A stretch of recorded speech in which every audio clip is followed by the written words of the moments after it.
I've got to say, that was the greatest thing I've ever seen. But, give me one moment, I'm going to change the position of my camera and actually get into it. Alright, hey, first of all, my name's Keith, and I have several different pseudonames on YouTube: Keithy Huntington, Kamikaze Keith, Papa Bear, Bear Productions, Kamikaze Productions, yada yada yada. But we'll just keep it easy and say that right now I'm Keith. And first of all, I'd just like to address you, Jessica, that you wasted a lot of your breath with the, what was it, the response I guess you did, because you're talking to YouTube, and all YouTube is just a bunch of idiots. I mean, okay, if you want to, you can go to my site and look through my videos and find my 4-part music rant.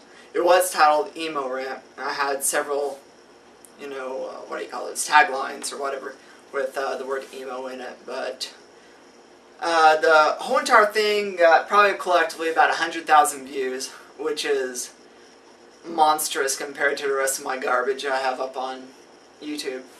And each one probably has about,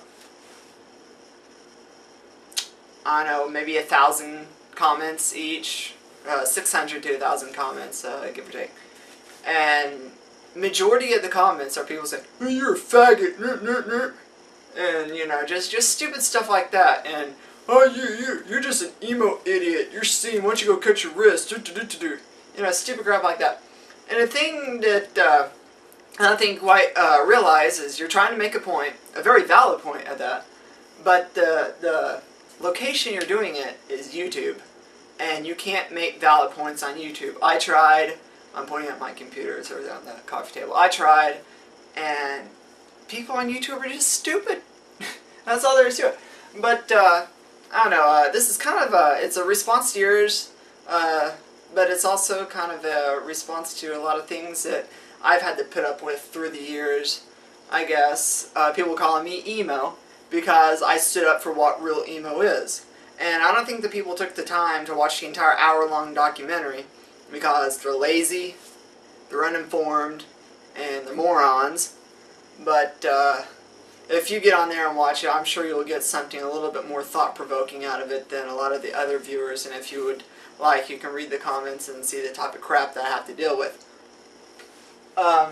First of all, I get a lot of comments from people that say, "Hey, you listen to emo, so does that make you emo?" Not quite. Yeah, I listen to emo. I listen to a lot of other stuff too. Behind me are my CDs. It's actually, you know, as you can see, it's, I'll zoom out a little bit. So you can see the tower is up to here. So I guess it's about a 6-foot tall tower of CDs. And I've been collecting these since 94, I guess. And I'll just go through it. You know, I got like stuff here. AC/DC. I had their entire discography. Some real emo music there. Let's see. Tori Amos, Scarlet's Walk. Yeah, that's it's really emo. Oh, here's a good one. Andrew W.K. Wow, he just writes about the heartache, the emotion coming out of that man, partying hard and what have you. Between the Buried and Me, I have Between the Buried and Me. Let's see, Demon Hunter. I'm a big Demon Hunter fan. I have their entire discography. This is by far the most emo. Danielson Family. Oh, they are emo beyond emo. And okay, I got Miley Cyrus. I just picked that up a couple months ago. Let's get into some more heavier stuff. I'm a big fan of The Chariot. Josh Scogin is a genius. What he did in Ludacris and the very first Norma Jean record is why I consider unsurpassable in the heavy industry. It's still, you know, let's see, Fall Out Boy. Let's see, I have the entire Huntington's discography right here. They were pretty emo, and Almost have the entire MXPX discography. I'm missing 2 CDs, I think. One of them being Panic. I never got around to getting Panic, so I guess I should go out and get that. I don't know. Oh, these guys are just ridiculously emo. The Ramones. Oh. I slit my wrist when I listen to that. I'm so depressed. And let's see here. Oh. Britney Spears. Can't go without Britney Spears. I like Britney. Johnny Cash, the Unearthed box set. Pretty big Johnny Cash fan, I have to say. But, let's see, are there any other cool things? Well, a lot of people might gripe about this one. I do have a Vanna CD. I guess they're kind of scene emo, you know, whatever. Let's see. Got Weezer. I got the entire Starflyer 59 discography. You know, this really chaps my goat. When people say that Every Time I Die is emo. Yeah, you're a freaking idiot. Let's see here. Any other good stuff? The Donnas. I got the Donnas. I got Misfits. Let's see. Once Nothing. Amazing solid state band from Pennsylvania. Everybody doesn't know Once Nothing. Go check them out. By far, their record. What's it titled? It's titled something like I Fought the Law and the Law Won or something like that. I lost it. Where'd it go? Wait, nope. First Came the Law. That's Once Nothing, First Came the Law. By far one of the greatest, most slick produced records of this year. Amazing record. Let's see. I mean, as you can see, I have a very vast array of music. I got Under Oath. I think I might have already mentioned that before. Showbread. I have Showbread. I almost have their entire discography. I'm missing the very first independent album. I got Rooney. Here's this guy is beyond emo. Chingy? Yeah, I am emo. My entire record collection is filled with just as you can see, it's all emo. All I listen to is emo. I mean, I could take you into the bedroom and show you my records, but I just don't feel like doing that. But that's not so much to you. That's just more or less a jab at the comments on my page, because everybody says I made an emo rant telling people what real emo was, stuff like Roadside Monument, Frodis, Blenderhead, Muchacho Vivo type stuff. A lot of people said, you know, Fugazi. A lot of people said I'm emo because I listed those. Well, I like freaking Big and Rich. Does that make me hick? No. I mean, I like, you know, John Coltrane. Does that make me black or something? I don't know. I mean, it's stupid. You know, I listen to all music. I listen to all music. Let's look at my iPod. Let's look at my iPod. All right. Let's go through the genres here, because that's the easiest way to navigate my iPod. Because I have about 70 gigs of music on it. Got adult rock, alternative, avant-garde, blues rock, classic rock, country, death metal, disco, emo. I even have some Spanish music, folk rock, garage rock, funk, gothic metal, hardcore, heavy metal, rap and hip hop, indie rock, industrial, jazz, krautrock, which was a 60s type garage rock in Germany. New wave, new metal. See, I like pop punk.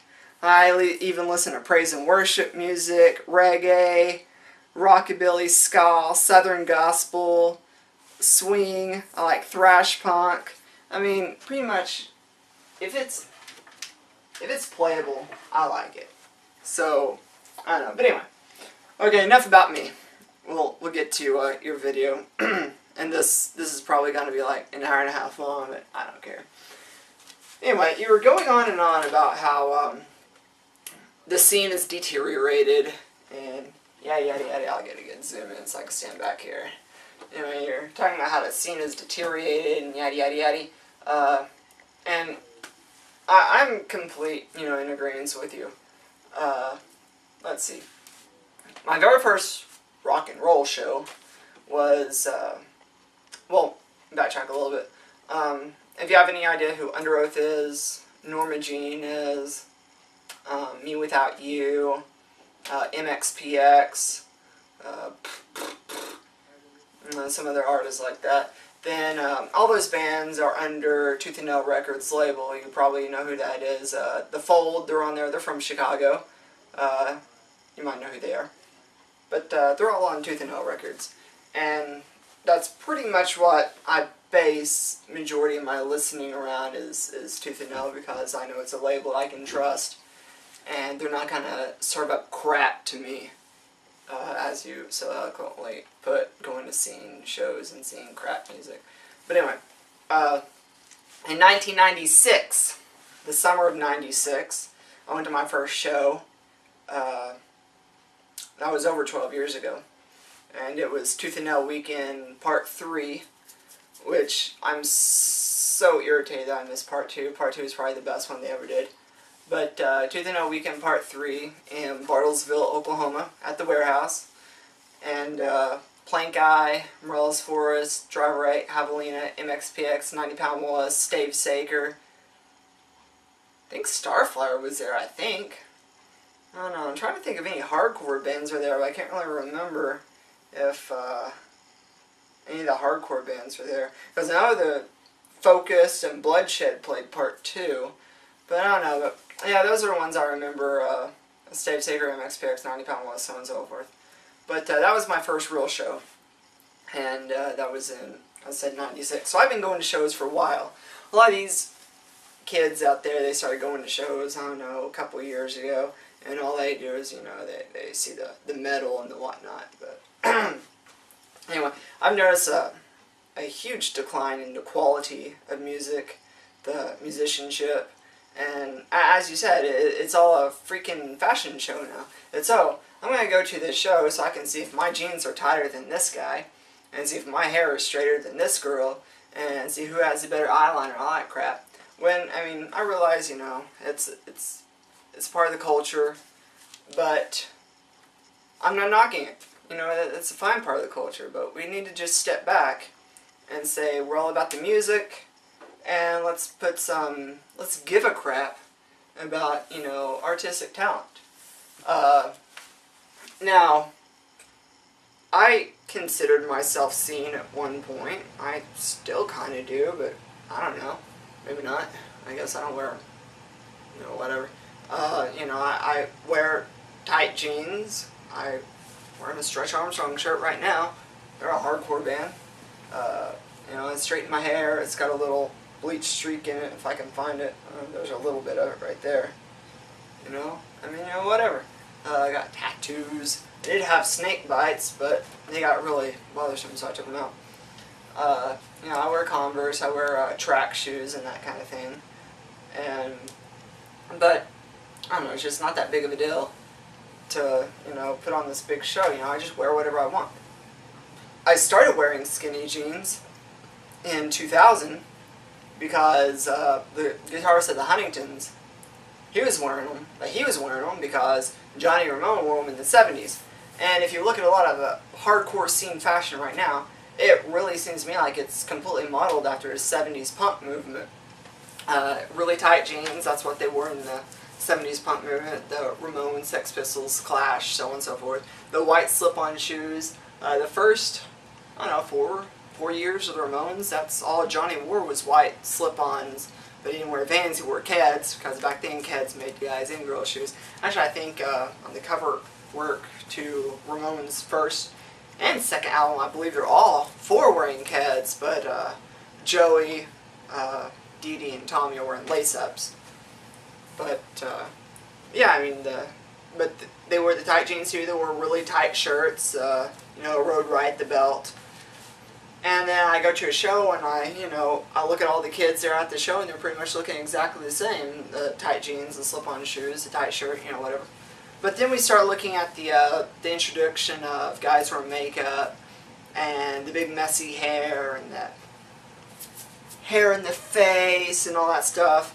You know, now that came, a lot of people say, oh, that came from emo, I'm God's gift to musical knowledge, you're an idiot. That actually came from, you can argue this, but look at your history books, people.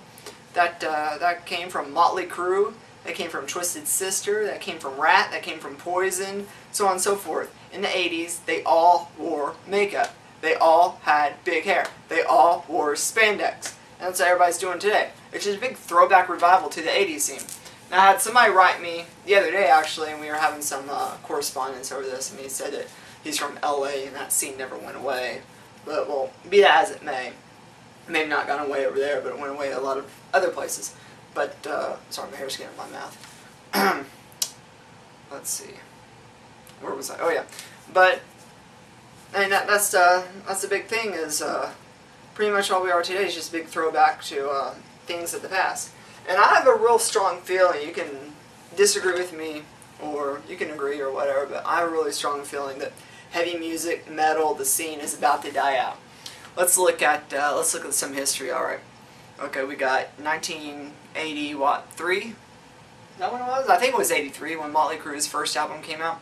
They pretty much kicked in the pants what glam rock was. I mean, yeah, there was glam rock before the Crue, but when their first album came out, they really established, okay, you wear makeup, you have frizzy hair, and all this stuff, and that's when everybody started jumping on the bandwagon. When they started getting successful, you got Poison coming up, you got Striper coming up, you got Twisted Sister coming up, and all these other bands.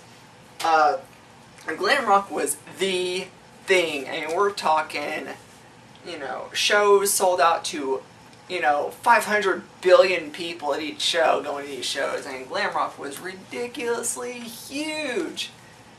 1990, January 1st, 1990 came along. All of a sudden, glam rock just died, extinct. Kurt Cobain's up there, you know, having sex with his guitar in Seattle, Pearl Jam too, and all of a sudden everybody wants to be grunge. So we're gonna you know, not wash our hair and wear flannel jackets and loose jeans with you know, whatever, Converse or something like that, and that was the reaction to glam rock was grunge. Grunge was the reaction to glam rock. The kids got so sick of the overdressed, overproduced, you know, just excess of glam rock, and so they decided to do grunge, where it was pretty much nothing. It was very stripped down, live recordings, you know, whatever. And that's when alternative started as well. A little later after grunge started, alternative kicked into with the Bush and the Smashing Pumpkins and Everclear and whatnot. But what I'm trying to say here, though, is I know you hate the way music is right now. Give it some time, because I'm almost willing to prophesy. I'm almost willing to prophesy in 2010, hardcore metal is gonna be gone. It's gonna be something else, because there's people like you and I, and we're getting sick of it. But we're the old people, and well, I don't know about you, I'm old. Me and my generation, we're the old people, and we really can't do anything about it. So it's gonna take mine and yours and some other people's influence on the younger generation, the kids who are, you know, in late junior high, early high school right now. We're going to have to inspire them to do better and to be better than what's going on. Otherwise, we're just going to sit here and keep on repeating. It's repetition. But we don't want repetition. We want new ideas. We want new music. We want stuff that inspires us, because that's what music should. It should inspire. It shouldn't, you know, stagnate the brain to where you want to die. But now, I don't have anything against heavy music. I love heavy music. I love As I Lay Dying. Between the Buried and Me is a genius band. And Demon Hunter, Training for Utopia, Every Time I Die, I like Every Time I Die. Maylene and Sons of Disaster, I think Maylene's 2 was probably one of the most original heavy recordings I've heard in a long time. But, you know, whatever. I say just sit back, sit tight. I realized that, you know, you and I were both angry with how the music scene is. I mean, I go to shows lately, it's nothing like how it was in the mid-90s. It was really not. But, you know, what can we do? All we can do is just try to mold the minds of the younger generation. So once 2010, 2011 hits, and they start to form bands, they'll start to break out of this thing that's everybody has to be metal. Everybody has to be, oh, they're gonna be metal, you know. And I hate how I hate going to shows, and it seems like it's metal, metal, metal, metal, metal, metal, metal, metal, metal, and I'm like, what the crap? Okay, I went to Cornerstone Music Festival, which is a Christian music festival. It's about 4 hours south of Chicago, so you may have heard about it, maybe not. But I went there in 1998 and saw bands like Sixpence and the Richer play alongside Training for Utopia, which I mentioned, and Zayo, and also Slick Shoes and Rez Band. I mean, it was just a huge variety.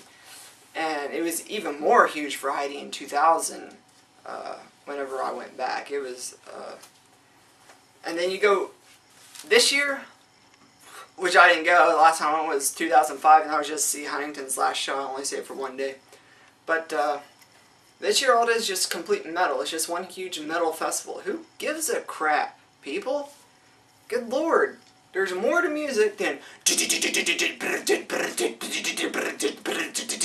There's more. It's called originality. You're right, originality. Well, I'm just gonna sit here and go over some of the bands that I really enjoy and are highly original. Some are heavy, some are not. First and foremost, as I said earlier, Between the Buried and Me, the new record Colors is by far one of the most brilliant and original records I've heard as far as in the heavy industry. Pulling influences from all over the board. I mean, this is ridiculous. And let's see what else. I would suggest you go check out Javelina.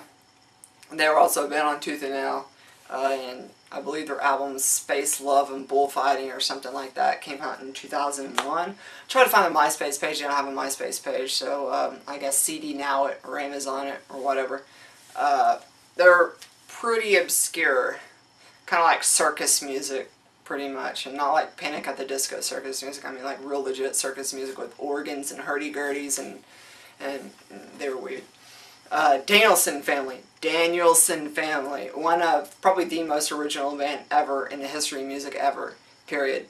And he went on to, I don't know if he signed, I don't remember, but Daniel Smith from Danielson Family actually had some sort of connection with Sufjan Stevens, which is another brilliant artist. I love Sufjan Stevens.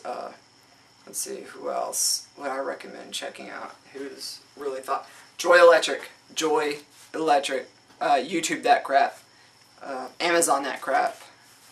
Yahoo it. I don't care. Find it. He's on MySpace. Ronnie Martin is a genius. Starflower 59, that's Ronnie Martin from Joy Electric. That's his brother. Starflower, indie rock outfit.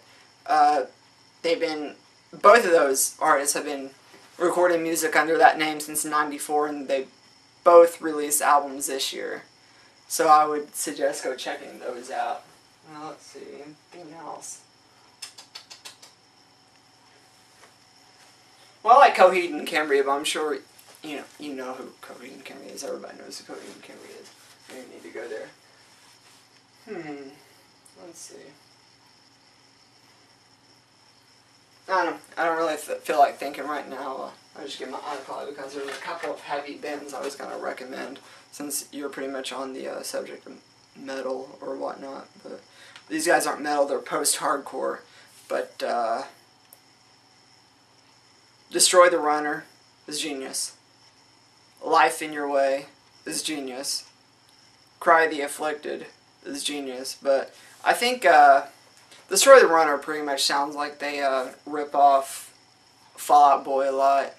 So I guess it's not really original, but I think it's a great record. But Life in Your Way is just, I don't know. Words can't describe. Listening to the guitar melodies going and the chugga-chuggas going at the same time, it really is beautiful, thought-provoking, heavy music. Showbread, their two new records, Anorexia and Nervosa, are undeniably probably some of the most obscure and original music released in the heavy industry. See if I have anything under metal that's original. I highly doubt it. Highly doubt it. because metal's not very original. The only thing I could recommend under metal would probably be Becoming the Archetype, but their guitarist practices classical guitar, and it's pretty brilliant. Other than that, I would recommend Frodus, F-R-O-D-U-S, Frodus.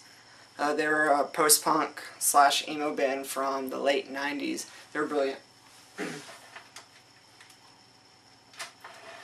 But I guess I really don't have much to say. I was just saying I agree with you, but you really shouldn't have wasted your time with the response, because YouTube doesn't care. All they do is there's a whole bunch of trolls, and they type in the word emo, scene, whatever, and they just go and they just flame you out because they got nothing better to do. When, you know, people like you and I are trying to make a valid point, to make you think, to make you comprehend, you know, everything about life, and we got these idiots who are coming on our YouTube page just going, you're a faggot. I mean, I don't know. To me, it just doesn't make much progress, you know. And as you said, that's what we need to do. We need to progress, you know. But, I don't know. As I said, go check out my videos. Check out my hour-long music rant. It's in 4 chapters. I wanted to have it on 1 chapter, but I didn't have any video compression software at the time to compress it all down. So I did it that way, and then, but now I have video compression software, so I can make 3-hour videos and compress it to 100 megs or whatever, and upload that crap, and you guys have to watch it. Well, I guess you really don't. Most people don't watch it all the way through. But I'm sorry, my nose is itching. I live in Oklahoma. Allergies are killer. Let's see. Is there anything else? I guess not. No, well. My music.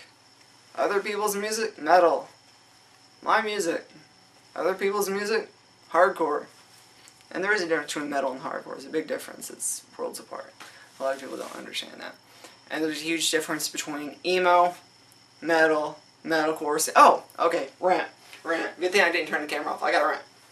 How is it that people say, I don't know anything about emo, when they're the same people who classify As the Lay Dying, My Chemical Romance, Dashboard Confessional, Fall Out Boy, all 4 emo, when they are nothing alike? There has to be a set standards, people. There has to be a set standards. You call somebody punk rock because they don't play in the, you know, they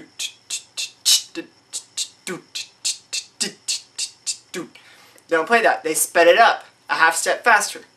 So that's how it became punk rock. It's you know, like that. It's faster.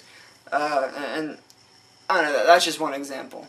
You know, there has to be a set standards. You don't just say they're emo because they sing about their girlfriends. Everybody sings about their girlfriends. In jazz, they sing about, in rap, they sing about their girlfriends. Country, they sing about their girlfriends. It's stupid. It's ridiculous. It's dumb. It's lascivious.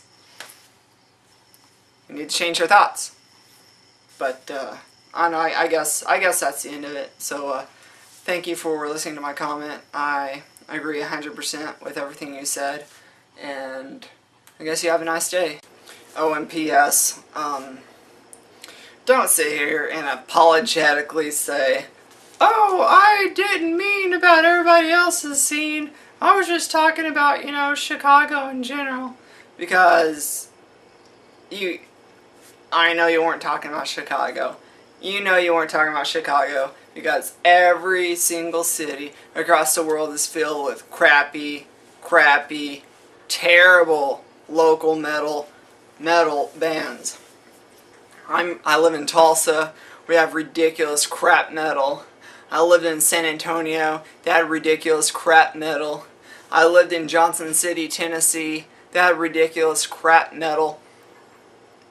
I lived in Muskogee, Oklahoma. They actually had a lot of good metal. But that's besides the point. Those kids actually had a head on their shoulder, and you know, they thought I was cool. But I don't know. I've lived in 4 different cities across the nation. And I guarantee you, if I went to LA, Vegas, Seattle, and I don't know, freaking South Dakota or something like that, I would find crap metal there too. Because that's just what it is. It's not a Chicago thing. It's not a Tulsa thing. It's an everywhere thing. Everywhere has crap music, because the people are brainwashed and unoriginal, and they see that Tim Lambesis from As I Lay Dying is making decent money, so they think, hey, if we start a metal band, we'll make decent money too.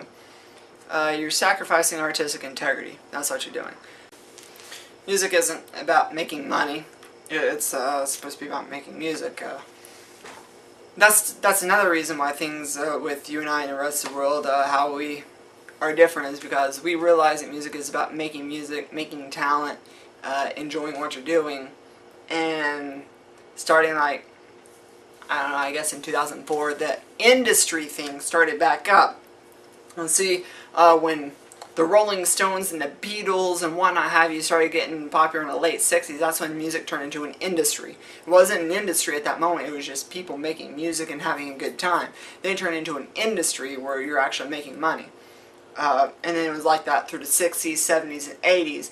In the early 90s, it actually started dying out and quit being, I mean, it was still an industry because you had, you know, crap like Nirvana and whatnot making all this money, but excuse me, but it wasn't so much prevalent. There was a lot of, you know, underground bands who were, you know, doing it independent. There was a lot of independent labels coming up. I said Tooth and Nail Records.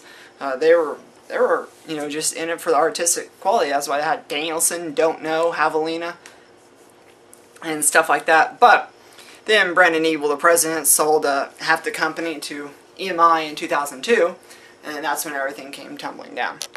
Well, not so much tumbling down, but, you know, it's not independent anymore, and he signs on bands he knows sells, because now he has obligations and quotas and records to sell and that kind of thing, when used to he just signed on whatever he wanted to sign on and release whatever records he wanted to release. But that's just pretty much a slice of the pie, if you will, of the entire music industry as a whole right now. And it's because now it's not about being original, making music, and enjoying the music. Now it's about making the almighty buck. The bottom line is the money. And, you know, whatever. I listen to what I want to listen to. I wear what I want to wear. I don't, you know, look at trends and crap to dictate what I do. I just do it because I enjoy it. If that makes me emo, so be it. If that makes me punk rock, whatever. I don't care. You know, if that makes the viewer uncomfortable because I can admit that I'm, you know, whatever, or I don't care, then, well, maybe you shouldn't be uncomfortable. But whatever. I guess that's all. But thank you for listening again, and peace out.